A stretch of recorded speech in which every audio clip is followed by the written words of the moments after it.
पोरावरून किंवा पोरीवरून कळते काका. घरामध्ये एक आहे मायबापांनो, आई तू फार महत्वाची जबाबदारीची भूमिका निभावं लागल तुला. इथून पुढं चार भिंती त्यात बसून फसवणारे माणसं जन्माला आलेले. चार भिंतीच्या आत बसतील आणि तुमचा अमाऊंट बॅलन्स कवाच कट करतील आणि मग ते म्हणतो मग पैसे कस काय गेले काय नो. अरे तू गांगे आहे तू.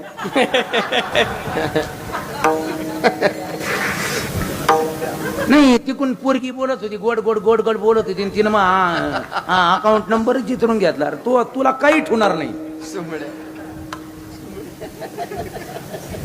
तुझी बुद्धी किती पॉवरफुल आहे. इथं किती स्टँडर्ड आहे. पोरांची हेअरस्टाईल का हेडस्टाईल. लेकरं मोठे करायचे म्हणल्यानंतर ते किती शाळेत कोणत्या आहे, कोणत्या स्कूलला आहे, कुठं पुण्याला आहे का मुंबईला आहे का संभाजीनगरला आहे का भिवंडीला आहे का लातूरला आहे का कुठे आहे याचं घेणं देणं नाही मायबापांनो. पण तुमचा मुलगा घरात त्याचा बेसमेंट त्याचा पाया किती स्टँडर्ड आहे, घरामध्ये त्याचा पाया किती